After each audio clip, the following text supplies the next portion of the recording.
Bismillahirrahmanirrahim. Assalamualaikum warahmatullahi wabarakatuh. Alhamdulillahirabbil alamin. Wabillahi taufiq. Wassalatu wassalamu ala asyrofil anbiya'i wal mursalin wa ala alihi wa sahbihi ajma'in. Amma ba'd. Yang pertama, Bapak Kepala Sekolah Residasi Batu Banjarsari, dan yang saya hormati Bapak Ibu Guru SD Negeri 1 Banjarsari.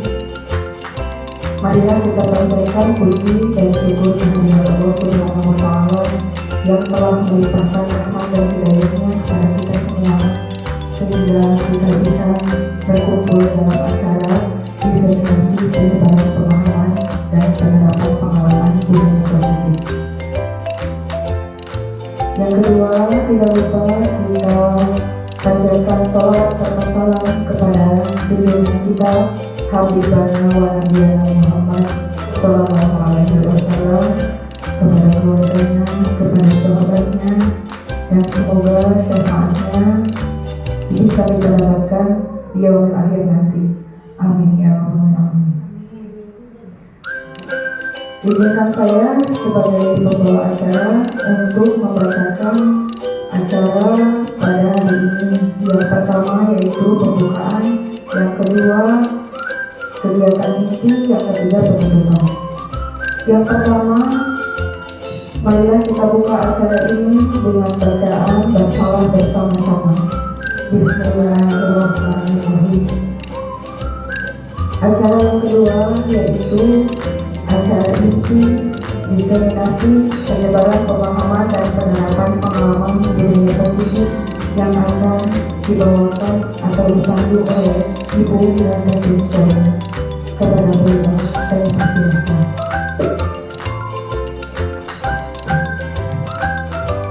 Sebaiknya terima kasih kepada Ibu Johnson yang sudah memberikan waktu kepada saya untuk menyampaikan materi mengenai budaya positif.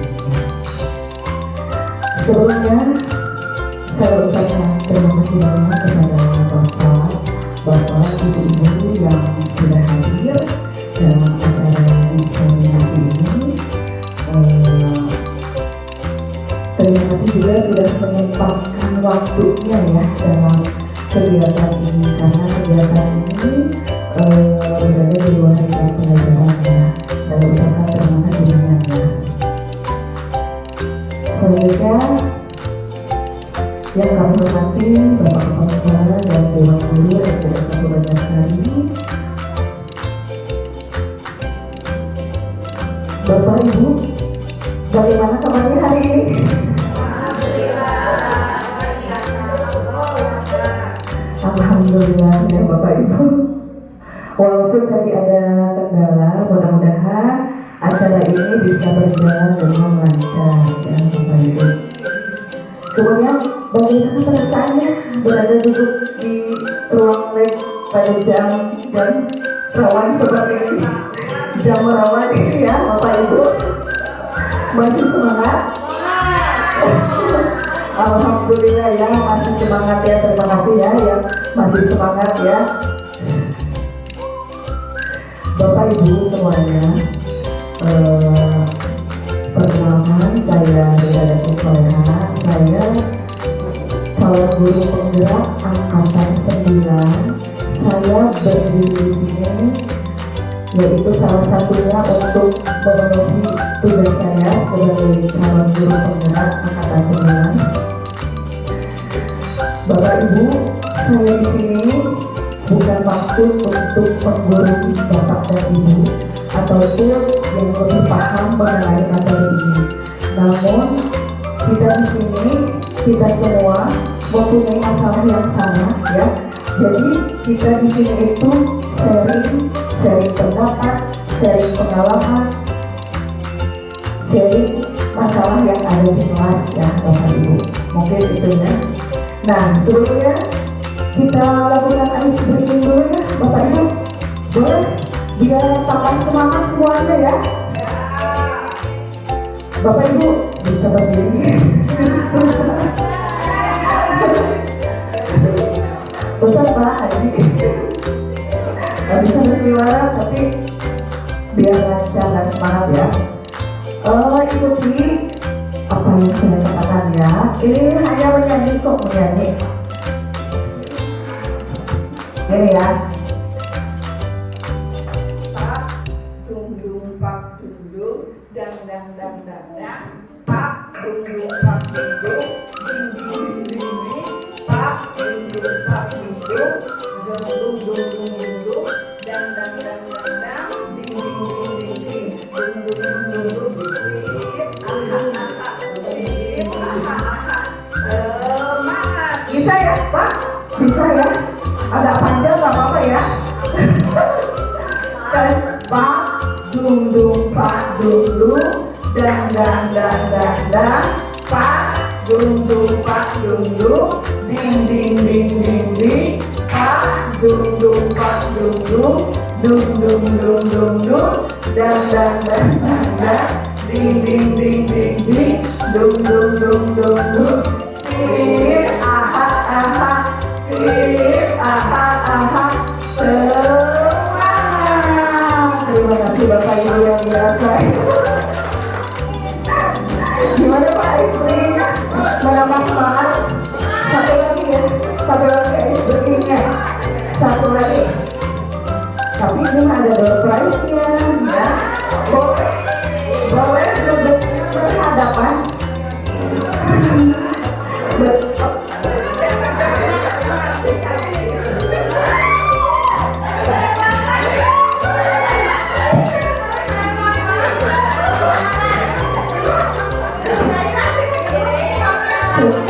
Nah, berhadapan ya duduknya ya. Bisa ya? Coba saya kasih sedikit dulu. Bahasa Indonesia tapi tangan apa ya? Square ya. Terus menepuk meja. Bang ya. Bahasa Indonesia permen. Jangan dulu. Ayo coba berhadapan dulu karena saya akan menyimpan permennya itu di tengah-tengah. Oh.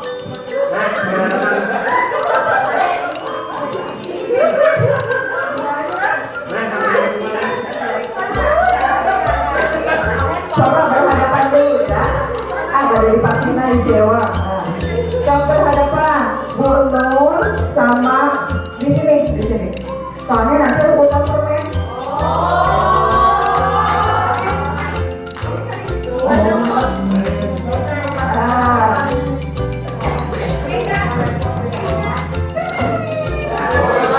Bu Anissa sama Bu Anis. Bisa?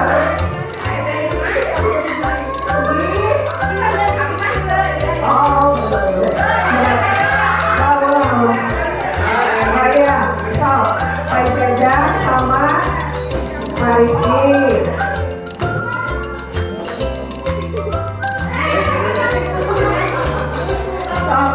Berhadapan dulu ya sebentar. Berhadapan dulu. Berapa?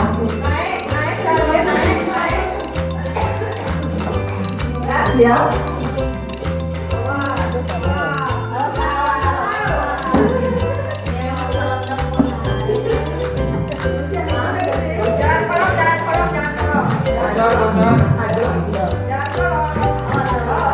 Berhadapan dulu sebentar ya. Oke, kita tes dulu ya. Clap, clap, clap, clap. Bu,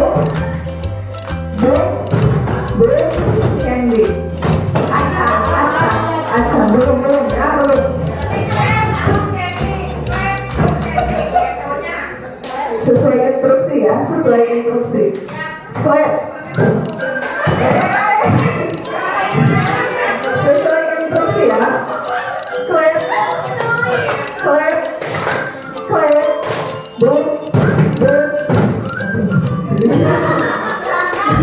Semangat lagi demi satu teman ya. Boom, clap, clap. Ayo kita cepat bantu konsentrasi. kita klep klep klep bu bu bu klep klep klep bu klep bu klep bu klep bu bu belum terkendi ya sekali lagi mahal pentingnya mahal Tuhan klep bu bu bu bu klep klep klep kendi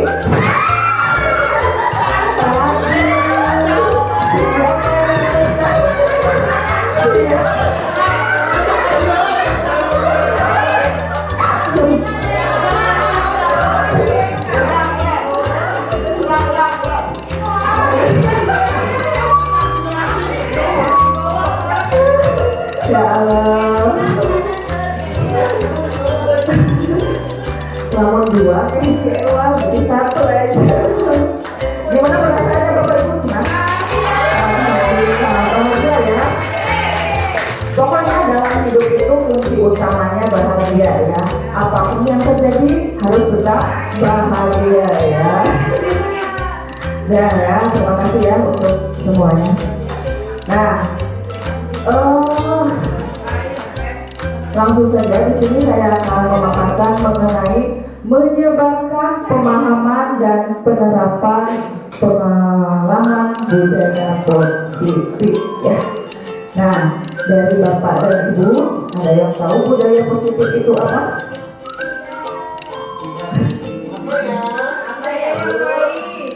Apa? Musik. Oke, selain itu ada lagi yang mau berpendapat?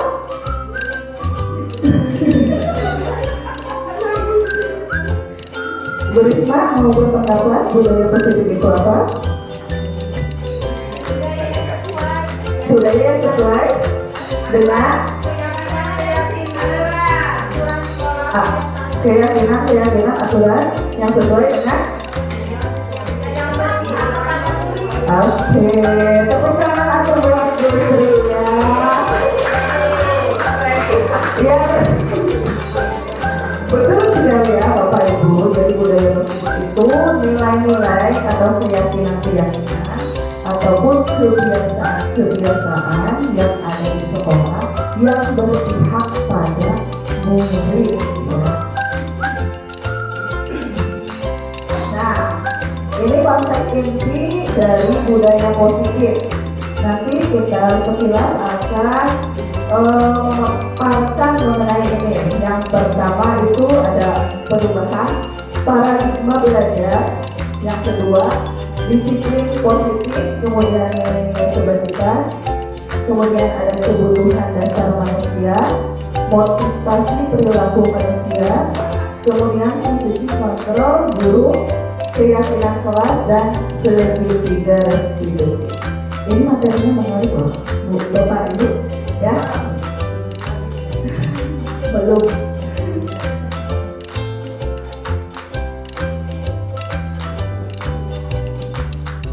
Nah, selanjutnya penyebaran pemahaman dan penerapan pengalaman budaya positif. Nanti kita di sini akan belajar bersama, kemudian berkolaborasi, saling mendukung demi apa? Demi mewujudkan disiplin positif yang ada di sekolah SDN 1 Banjar Sari.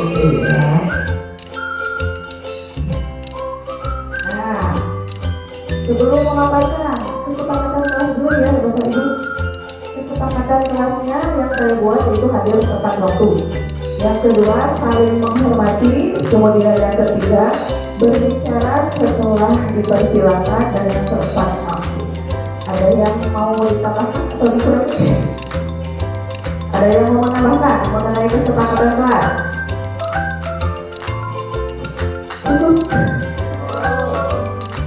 Boleh sambil makan boleh. Asal fokus, ya. Sambil makan, sambil minum, sambil aja. Ya.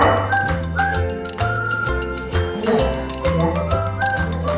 Sambil makan, oke. Jadi ditambah satu lagi yaitu boleh makan ataupun minum, ya.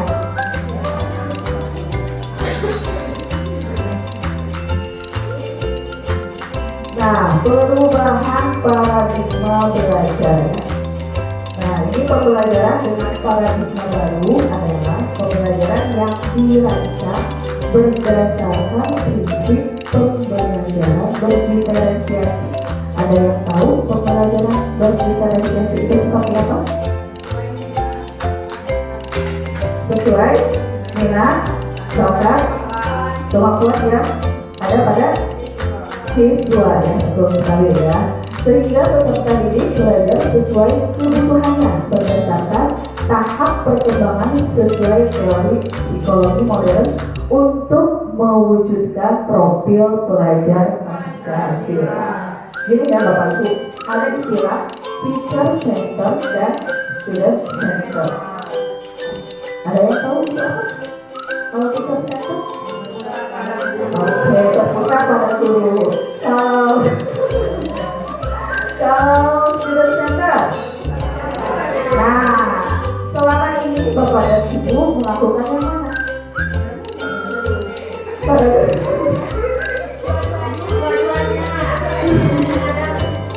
Kadang siswa, kadang guru. Oke ya. Nah, nanti setelah materi ini disampaikan harus berpikir berpusat pada siswa ya. Nah, ini yang intinya siswa untuk mewujudkan profil pelajar Pancasila. Yang pertama, beriman, bertakwa kepada Tuhan Yang Maha Esa dan kebinekaan global, gotong royong, mandiri, kreatif, bersemangat hidup. Bisa nyanyinya? Biasanya coba Pak Jajang biasanya yang selalu semangat untuk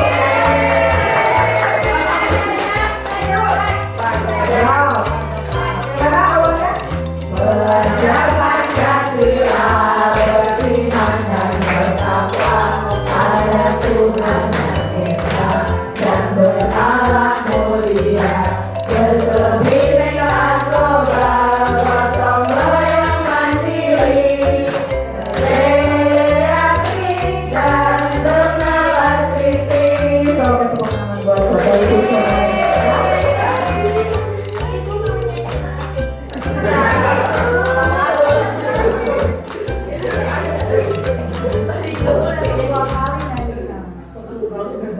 Boleh ya, saya minum.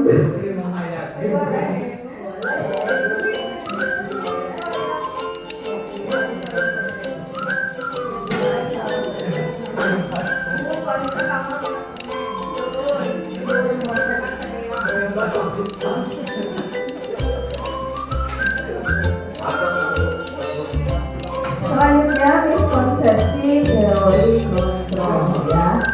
Nah, yang pertama miskonsepsi kita yaitu ilustrasi guru mengontrol murid. Selanjutnya ilusi bahwa semua penguatan positif, efektif dan bermanfaat ya. Nah, ketiga ini miskonsepsi ya. Ilusi bahwa kritik dan membuat orang merasa bersalah dapat menguatkan karakter. Terakhir, ilusi bahwa orang dewasa memiliki hak untuk memaksa. Padahal pada kenyataannya ya Bapak Ibu, miskonsepsi ini salah ya. Mengubah paradigma stimulus respon ke pendekatan teori kontrol ya. Pada teori stimulus respon, realitas kebutuhan kita itu sama.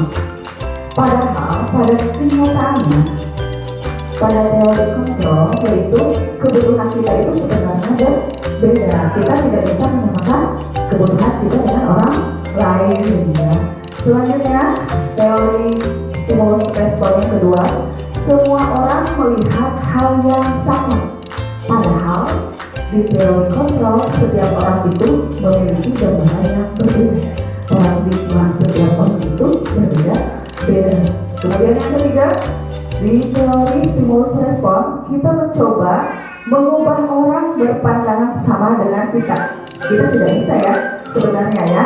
Nah, di teori kontrol kita berusaha memahami pandangan orang lain tentang dunia. Ya. Selanjutnya, perilaku buruk dilihat sebagai suatu kesalahan. Ya, tidak semua kesalahan itu selalu buruk ya Bapak Ibu. Tetapi di teori kontrol semua perilaku itu memiliki tujuan, baik buruk atau perilaku baik ya itu mempunyai tujuan. Ya. Selanjutnya dari teori stimulus respon, orang lain bisa mengontrol saya. Di teori kontrol hanya Anda yang bisa mengontrol diri saya. Tidak bisa ya Bu Nur dikontrol oleh Pak Hamid, tetapi yang bisa mengendalikan hanya diri kita sendiri ya. Kemudian di teori stimulus respon, saya bisa udah itu ya, pemaksaan ada pada saat bujukan gagal. Kemudian di teori kontrol, kolaborasi dan konsensus menciptakan pilihan-pilihan buruk ya. Terakhir di teori stimulus respon, model berpikir menang kalah. Jadi ketika ada yang bersalah kemudian ditindak, itu dari stimulus respon itu berpikirnya yang bersalah itu yang kalah. Tetapi di teori kontrol itu model berpikirnya itu menang-menang. Jadi ketika ada yang salah kita rangkul dan itu jadi berpikir menang-menang ya.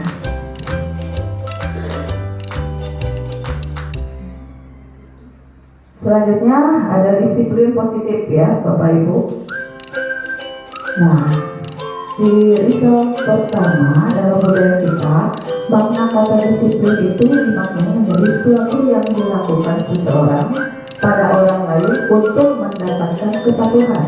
Jadi kita cenderung menghubungkan kata disiplin dengan ketidaknyamanan ya.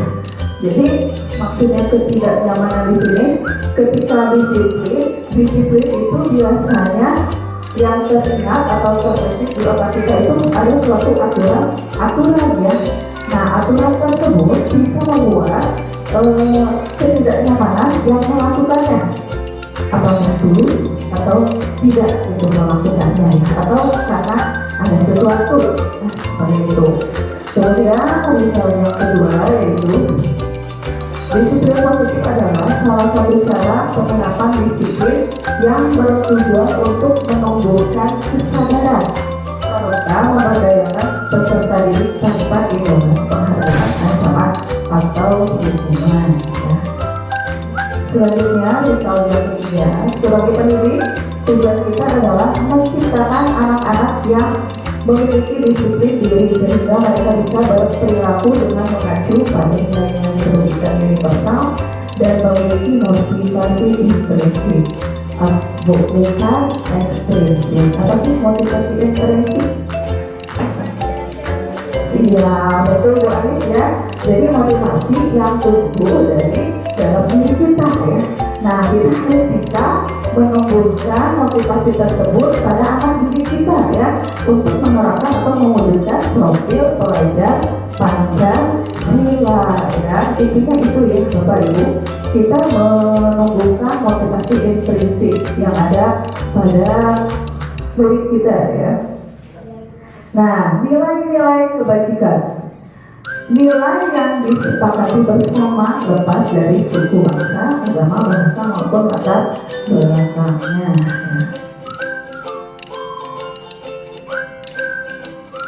Nilai-nilai kebajikan, termasuk nilai-nilai kebajikan apa saja coba? Nilai-nilai kebajikan, ada yang tahu? Nilai-nilai kebaikan ya, contohnya apa saja?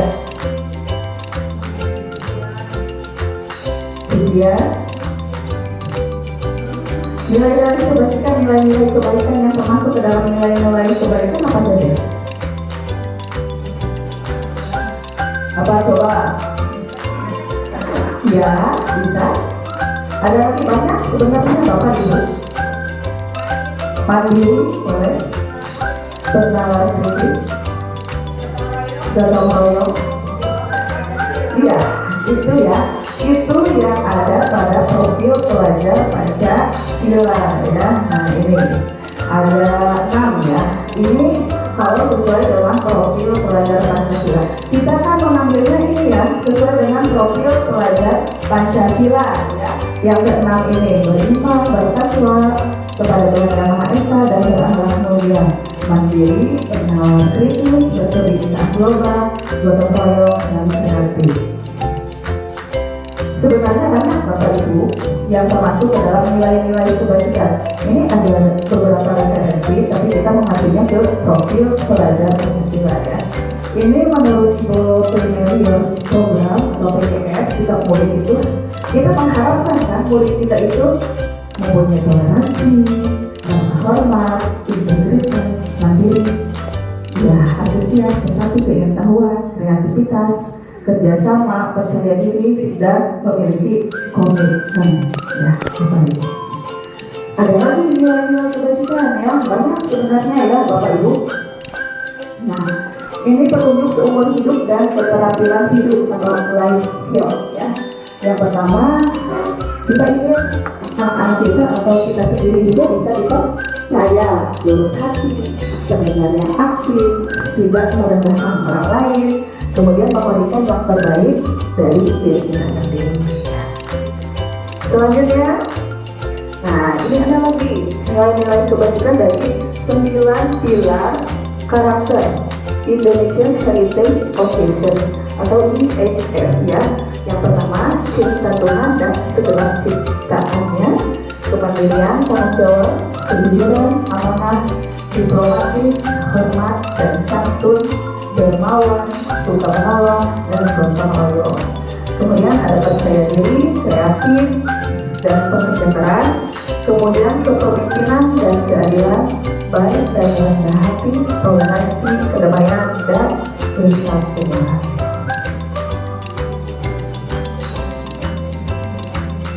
Nah, ini yang paling menarik ya, kebutuhan dasar manusia.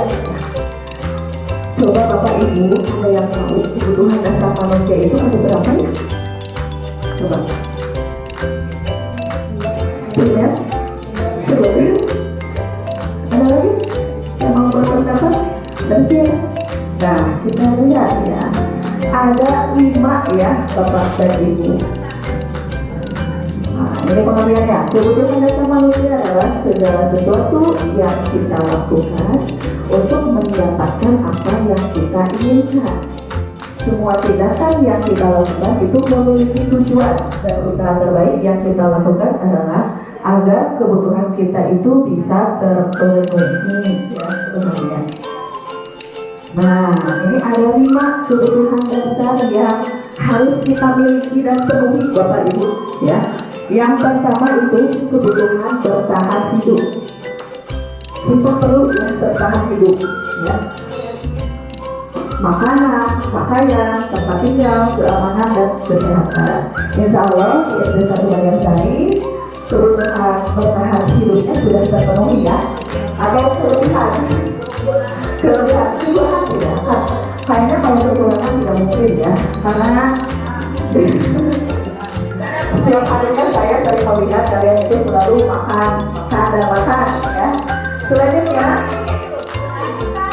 nah ini, nah yang kedua, yaitu kebutuhan dasar yang kedua itu kasih sayang dan rasa diterima ya.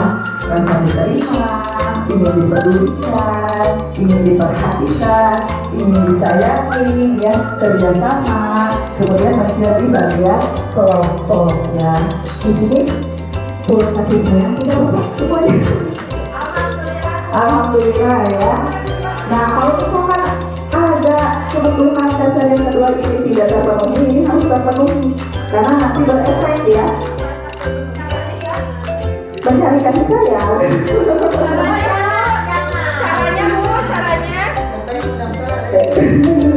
itu khusus dan single ya. Kalau yang ada di rumah ya minta kasih sayangnya yang ada di rumah aja. Kemudian yang ketiga, nah ini penguasaan. Kalau penguasaan ini butuh pengakuan kita berada di sekolah. Tapi kalau SD 1 Banjarsari semua diakui ya oleh Bapak Haji ya, Bapak Kepala Sekolah kita ya. Ada harga diri, keinginan untuk dianggap, memimpin, berprestasi, diakui dan didengar ya. Selanjutnya yang keempat, kebebasan. Kemarin dari survei Bu Anis bilang nih, kebutuhan yang keempat ya, yaitu adalah diri, memiliki pilihan, mencoba hal-hal baru, mampu mengendalikan arah dirinya. Nah, ini untuk kebebasan. Selanjutnya ada kesenangan, yaitu bermain humor, antusiasme, tertawa, bermain, ya healing. Lamun tower SD 1 Banjarsari mah healing, holiday ya. Nah, itu kebutuhan dasar yang kelima. Ya, ada yang kurang? Nah, pribadi kurang tertawa, asal jangan terlihat. Cukup tertawa tapi dibutuhkan yang Bapak Ibu ya. Nah, Bapak Ibu, kebutuhan 5 ini harus terpenuhi ya. Kita bisa menganalisis dari murid-murid kita nih. Ketika ada siswa, misalkan ya, yang mencari perhatian orang, pilih orang lain mau dipayungan ya, jahil yang dipayungan. Nah, kita analisis ini kebutuhan apa yang kurang nih ya, itu bisa jadi kebutuhan kasih sayangnya ini kurang ya. Gimana caranya? Kurang perhatian. Nah, kita bisa berkonsultasi dengan orang tuanya. Tapi di sekolah juga kita harus memberikan perhatian yang lebih ya kepada si anak tersebut. Pokoknya intinya ada kebutuhan yang kedua itu kasih sayang itu bisa terpenuhi. Tapi kita juga harus berkonsultasi kepada orang tua. Nah, jadi biar balance, di sekolah dapat perhatian, di rumahnya juga mendapatkan perhatian. Seperti itu mungkin ya Bapak Ibu. Nah, ini ada motivasi perilaku manusia. Motivasi itu apa sih? Dorongan ya? Dorongan yang timbul dalam diri seseorang secara sadar atau tidak sadar untuk melakukan suatu tindakan tertentu dengan tujuan tertentu. Ya, motivasi itu ada dua. Ada yang tumbuh atau timbul dari dalam diri kita, dan yang kedua ada yang tumbuh dari orang lain ya, motivasi ekstrinsik. Nah, di sini untuk menghindari ketidaknyamanan atau hukuman. Misalkan ketika si anak berangkat pagi pagi itu agar tidak kesiangan, misalkan takut dihukum, jadi dia berangkatnya pagi-pagi. Nah, itu termasuk ke dalam motivasi ekstrinsik ya. Kemudian untuk mendapatkan imbalan atau penghargaan dari orang lain. Nah, ini nih ya, ketika kita misalkan di dalam kelas tuh ya, yang mendapat nilai atau yang mengerjakan tugas itu akan mendapatkan bintang.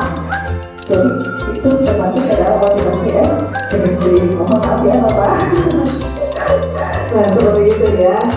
Nah, ini sih kita menemukan motivasi intrinsik terhadap diri kita. Nah, untuk menjadi orang yang mereka inginkan dan dihargai oleh diri sendiri dengan nilai yang mereka punya. Ketika ada seseorang yang berpikirnya seperti itu ya Bapak Ibu, mulai ada dalam diri sendiri yang seperti itu ya Bapak Ibu. Bisa ya, insya Allah pasti bisa ya kalau kita mau bergerak ya. Selanjutnya, teori motivasi, hukuman, dan penghargaan serta restitusi. Yang hukuman biasanya tiba-tiba, tidak terencana. Murid tidak dilibatkan, kemudian bersifat satu arah, berupa hukuman fisik atau psikis ya. Misalnya gini ya, ketika ada orang yang membuang sampah sembarangan, biasanya kita spontan itu kamu sini ya gitu. Kenapa kamu buang sampah sembarangan? Biasanya Bapak Ibu guru itu selalu ada yang langsung memberikan hukuman, misalkan buang sampahnya atau gimana? Nah, seperti itu. Nah, itu termasuk ke dalam hukuman. Jadi tiba-tiba satu arah. Jadi dari gurunya saja ya, tidak ada komunikasi dengan muridnya ya. Selanjutnya ada konsekuensi. Nah, kalau konsekuensi ini ada kesepakatan ya, ada rencana. Murid dibuat tidak nyaman, tetapi murid tidak dibuat tidak nyaman ya. Guru selalu memonitor murid, misalkan ketika ada ya anak yang kesiangan, terus si siswa tersebut dihukum untuk menulis di buku tulis tabung sehingga tidak akan terlambat lagi satu lembar. Memang itu ada komunikasi antara guru dan siswa ya, karena dia sudah sepakat ketika kesiangan dia akan menuliskan satu lembar tulisan tersebut ya, seperti itu. Tapi tetap murid tersebut itu merasa tidak nyaman sebenarnya ya yang dilakukan murid tersebut, walaupun memang sudah ada kesepakatan seperti itu. Kemudian ini penghargaan. Nah ini yang sering dilakukan, cuma saya juga pernah ya. Penghargaan tidak efektif, kemudian merusak hubungan, mematikan kreativitas, menghubung dengan sistem ranking ya. Kemudian merampas hak menghargai dirinya. Nah, penghargaan misalkan yang bisa jawab mendapatkan permen ya. Nah, ketika dalam satu kelas itu pasti ada yang pintar ya. Ketika si anak tersebut yang menjawabnya si A terus, nah itu bisa merusak hubungan. Ibu masih kan kalau itu aja, nah seperti itu ya. Jadi nanti ada cekcok ya seperti itu, ada unik mungkin ya ke siswa tersebut seperti itu ya. Kemudian restitusi. Nah kalau restitusi ini menciptakan kondisi murid untuk memperbaiki masalah. Proses kolaboratif yang mengajarkan murid mencari solusi. Jadi ketika si anak berbuat salah, kita ajak ya, tapi jangan dengan keadaan emosi. Karena apa? Karena nanti tidak akan benar ya diajak diskusinya. Jadi kita harus mengajak anak tersebut dalam keadaan tenang ya, tidak bisa diajak diskusi. Nah, itu dari kegiatan diskusi. Nanti ada contohnya ya Bapak Ibu. Nah, ini ada yang pertama kasusnya itu jadi selalu satu siswa dari salah satu siswa kelas 6 datang terlambat ke sekolah. Nah, kalau di posisi kontrol guru sebagai penghukum, si guru akan menyuruh si Dennis tersebut untuk berlari mengelilingi lapangan.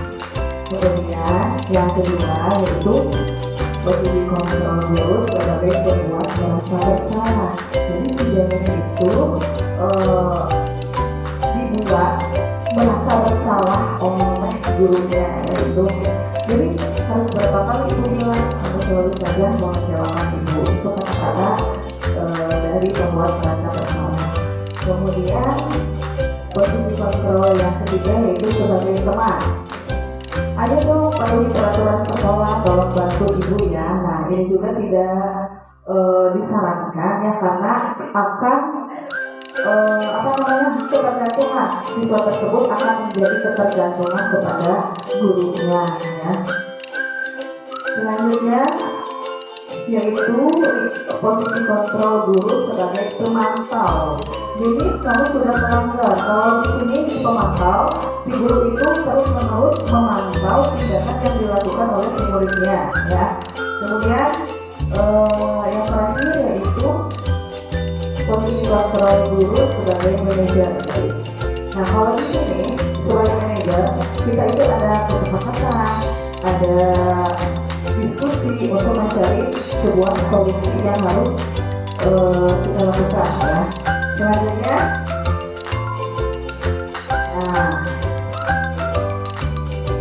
posisi kontrol apakah aku ketika ada kalimat seperti ini? Saya kepingin sekali dengan kamu. Kira-kira ini posisi kontrol guru sebagai apa? Yang kedua apa? Tadi ada apa saja sih? Yang pertama penghukum, pembuat merasa bersalah. Yang ketiga pemantau, terus teman ya, terus kedua ini manajer. Nah kira-kira ini masuk yang mana? Yang kedua merasa bersalah. Tidak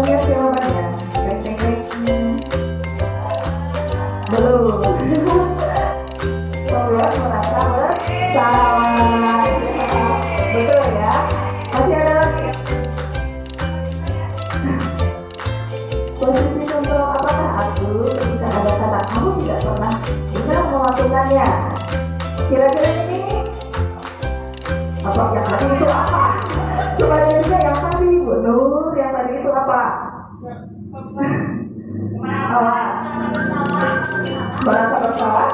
Yang lain? Ada pendapat yang lain? Mungkin berbeda?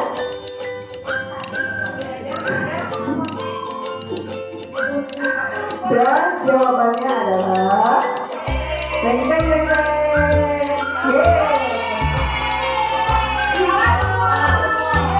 Belum tepat mungkin ya, bukan salah ya. Selanjutnya ketika salah dia bahagia. Posisi kontrol apakah aku? Nah, ketika ada kalimat apa yang bisa kamu untuk menyelesaikan masalah ini?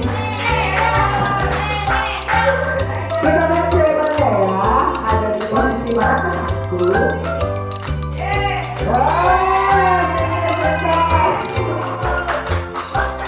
Selanjutnya, ayo lakukan dari gampang atau tidak. Dan jawabannya adalah betul ya.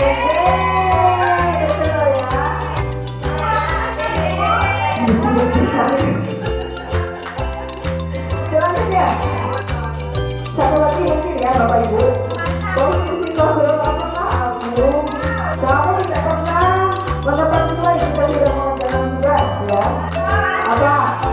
Pemenang. Berarti Bapak dan Ibu sudah bisa membedakan ya kelima peran tersebut ya. Terima kasih ya. Nah, sekarang keyakinan kelas. Mengapa keyakinan kelas? Mengapa bukan peraturan kelas? Ada yang mau menjawab atau memberikan pendapat? Memberikan tanggapan? Gimana Bu Anis? Karena kalau keyakinan itu kan tertanam pada diri masing-masing. Iya. Oke, betul ya, betul ya. Benar sekali ya, tepuk tangan buat Bu Anis ya. Betul sekali Bu Anis ya. Jadi keyakinan itu timbul dari dirinya sendiri. Sedangkan peraturan itu nanti ada keterpaksaan ya, seperti itu. Nah, nilai-nilai kebaikan bahwa menekankan pada keyakinan seseorang akan lebih memotivasi seorang dari dalam. Seseorang akan lebih tergerak dan bersemangat untuk menjalankan keyakinannya daripada hanya sekedar mengikuti serangkaian peraturan tertulis tanpa makna. Nah, ini ada proses pembentukan keyakinan kelas ya. Jadi kita berdiskusi dengan teman dan teman ya.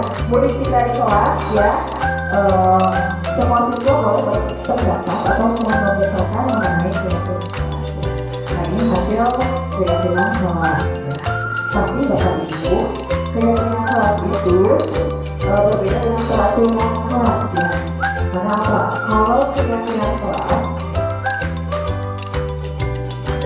itu tidak boleh ada kata-kata negatif, jadi harus positif ya. Biasanya kan kalau peraturan kelas tidak boleh membuang sampah sembarangan. Kita ganti ya ke kalimat, nah betul, buanglah sampah pada tempatnya. Tidak boleh memakai sepatu berwarna-warni. Kita ubah menjadi kalimat positif. Pakailah sepatu pintar ini. Pintar, pintar. Nah, seperti itu ya. Bisa membedakan antara keyakinan kelas dengan peraturan kelas ya.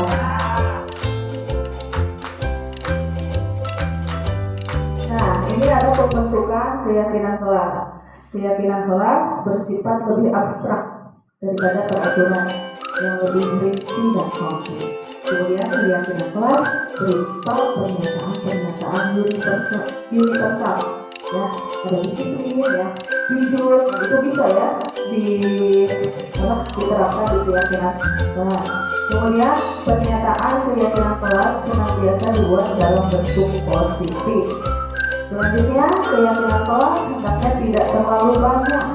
Kenapa tidak boleh terlalu banyak? Agar bisa mudah diingat oleh si anak ya. Jadi ketika terlalu banyak itu kemungkinan si anak tersebut lupa dengan keyakinan kelas yang sudah disepakati ya. Kemudian keyakinan kelas sebaiknya sesuatu yang dapat diterapkan di lingkungan tersebut ya. Selanjutnya semua kelas hendaknya mendiskusikan pembuatan keyakinan kelas lewat kegiatan keyakinan. Kemudian baru dia mendokumentasi keyakinan kelas dari diskusi. Nah, saya sudah mencoba membuat keyakinan kelas ini di kelas 5 ya. Jadi semua siswa berhak mengutarakan keyakinan kelas yang mereka inginkan. Nah, ketika kita ya di depan setelah ditempel kita ambil, kalau misalnya yang sama kita boleh cabut ya. Jadi kita meminimalisir keyakinan kelas tersebut. Sama itu sesuai dengan kesepakatan kelas. Nah, setelah semuanya sepakat kita ada lagi ya. Misalkan dari 30 anak atau 20 anak ya, kita ambil 10 atau 5 itu udah cukup ya.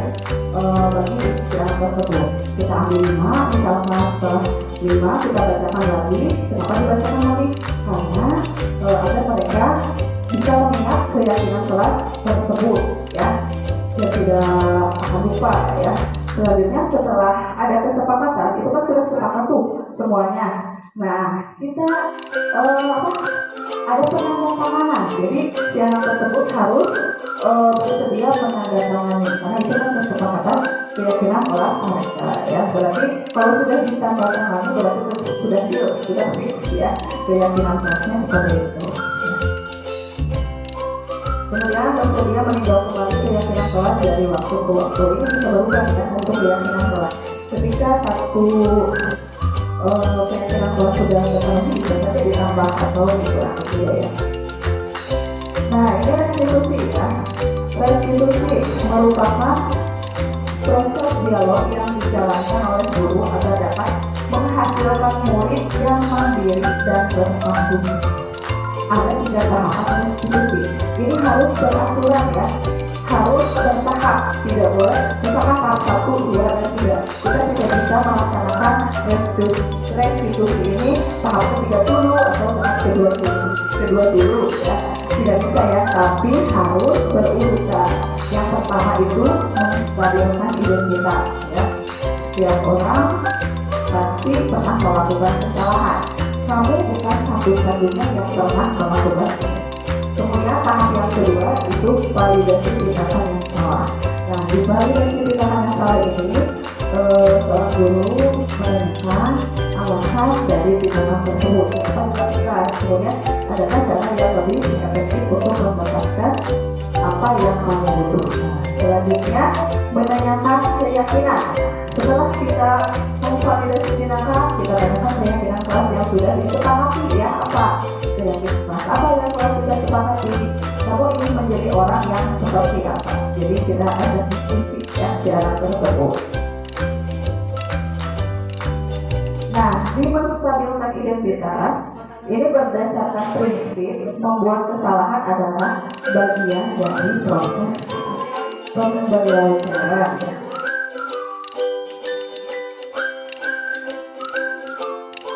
Jadi suatu kesalahan itu merupakan suatu proses pembelajaran ya. Yang pertama, berbuat salah itu wajar. Kemudian tidak ada manusia yang sempurna. Ibu bapak juga pernah melakukan itu. Ibu bapak tidak mau mencari siapa yang salah, tapi ibu bapak ingin mencari solusi dari permasalahan ini. Kamu berhak merasa begitu. Selanjutnya, respon dari tindakan yang salah. Berdasarkan prinsip setiap perilaku berupaya memenuhi suatu kebutuhan tertentu ya. Kamu pasti mempunyai alasan mengapa melakukan hal ini ya. Padahal kamu bisa melakukan yang lebih dari ini ya. Kamu patut bangga karena telah memenuhi sesuatu yang penting buatmu. Selanjutnya, kamu melakukannya karena mempertahankan sesuatu yang penting bagi kamu. Nah, yang terakhir yaitu menanyakan keyakinan. Berdasarkan prinsip dari Konoha bahwa pada dasarnya kita bermotivasi secara intrinsik. Nah, apa keyakinan kelas kita? Nilai apa yang telah disepakati bersama? Seperti apa gambaran sebuah kelas yang ideal menurut kamu? Kamu ingin menjadi orang yang seperti apa?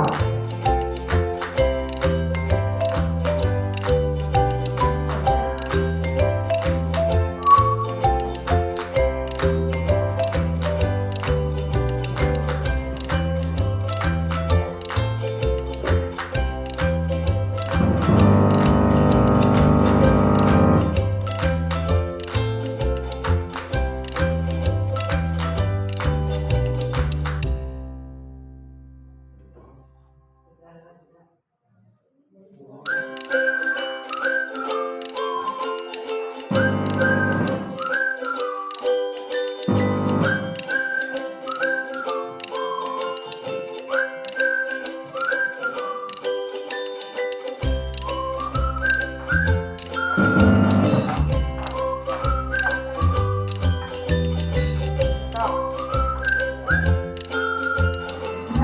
ada contoh penerapan seni budaya restitusi ya. Bisa diterapkan oleh Bapak Ibu guru juga.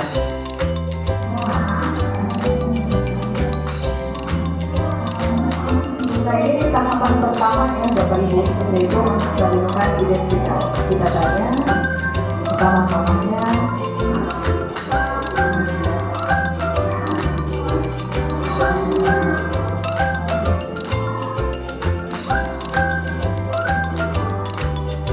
Nah, untuk tahap yang kedua itu kalau dosen tindakan kita menanyakan alasan kenapa siswa tersebut melakukan kesalahan tersebut. Kita tanyakan saja alasannya.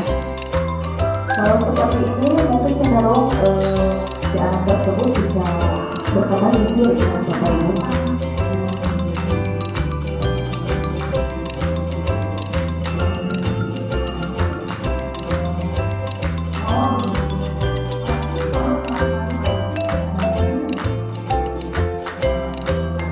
Tahap yang kedua, validasi tindakan yang salah Bapak Ibu.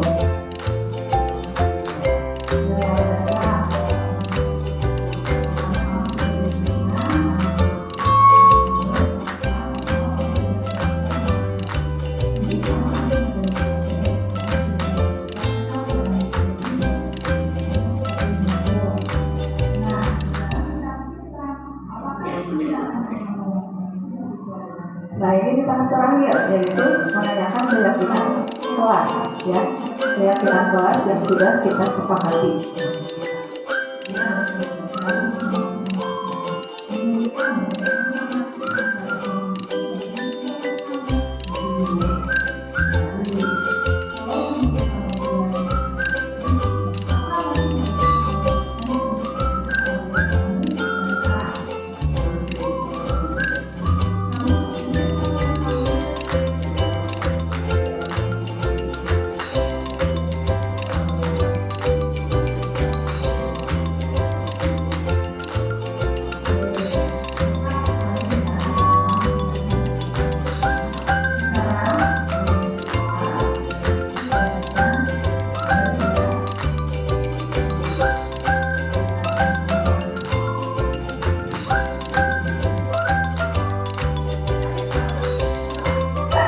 Nah, Bapak Ibu, ini contoh penerapan restitusi ya.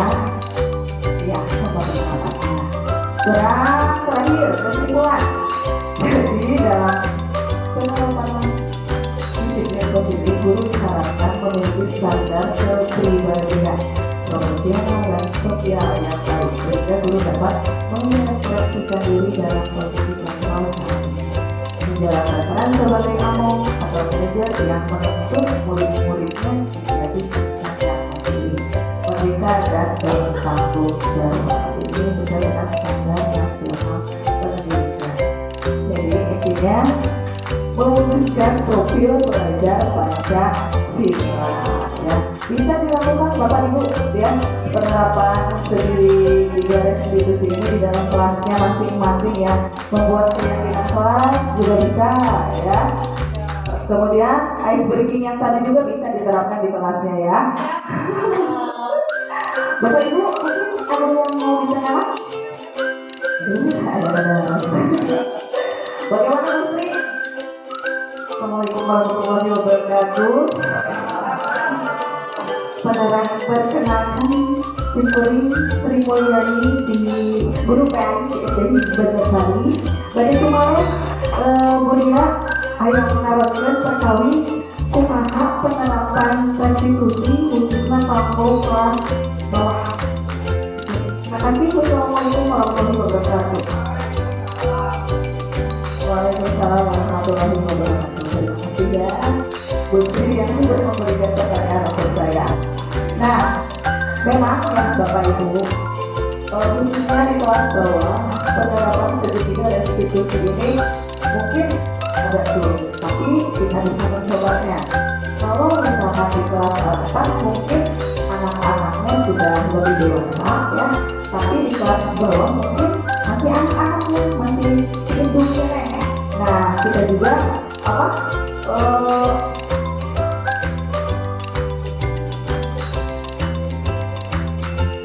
jadi kita menerapkan ke kelas bawah itu dengan cara kita pilih. Jadi posisinya itu seperti ibu kepada anaknya, seperti itu lebih dekat.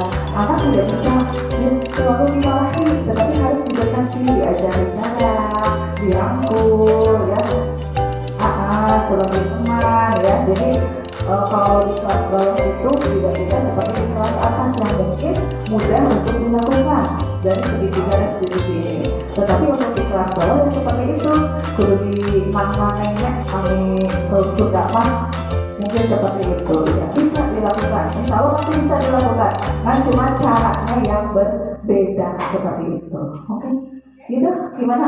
Puas tidak jawabannya? Atau tidak merasa puas?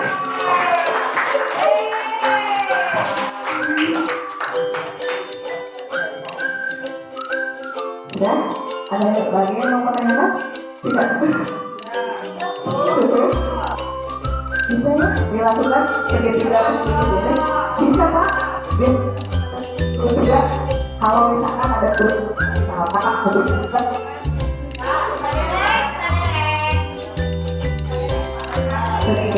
ya, tetapi rangkul Pak, maksudnya rangkulnya diajak berkomunikasi, berdiskusi ya. Bisa Pak itu dilakukan loh Pak. Jika ada guru yang bermasalah, tidak ada ya, alhamdulillah. Mudah-mudahan ya. Nah, selanjutnya, thank you. Terima kasih semuanya ya kepada Bapak Ibu yang sudah menyempatkan waktu berada di sini. Saya ucapkan terima kasih dan yang akan sudah membantu saya ya. Selanjutnya saya, ada pantun ya Bapak Ibu. Ada pantun boleh? Hari Senin ke Kota Tua. Baik, sudah membawa pepaya. Terima kasih hadirin semua sudah berkenan mendengarkan saya. Tepuk tangan buat Bapak Ibu guru hebat, teman-teman sekolah hebat saya. Terima kasih dan saya serahkan kembali kepada moderator. Akhirul kalam, assalamualaikum warahmatullahi wabarakatuh. Warahmatullahi wabarakatuh. Alhamdulillahirabbil alamin ya. Begitulah diseminasi disiplin positif yang telah Ibu Lira dan Bun Soleha bawakan pada hari ini. Sudah sangat jelas sekali, sudah mungkin mampu dimengerti oleh semua Bapak Ibu guru hebat ya. Ya, sekali lagi tepuk tangan untuk Ibu Lira. Ya, kesimpulannya pada hari ini yaitu apa? Kita harus menerapkan budaya positif di sekolah kita dan menerapkan P5. Mudah-mudahan kita bisa mewujudkan apa yang membuat kita bergerak hari ini. Oke. Kalau Bapak kepala sekolah di area yang baik itu cetak boleh atau jelaskan. Nah, menguliakan Indonesia bisa dia tersekat nah berikut teknologi karena dapat juga selanjutnya kita duduk acara dengan bacaan hamdalah bersama-sama. Alhamdulillahirabbil alamin. Mudah-mudahan kegiatan hari ini membawa berkah dan manfaat untuk kita semua. Amin ya Allah ya Rabbal alamin. Itulah yang bisa saya sampaikan. Saya sebagai moderator undur diri. Wassalamualaikum warahmatullahi wabarakatuh.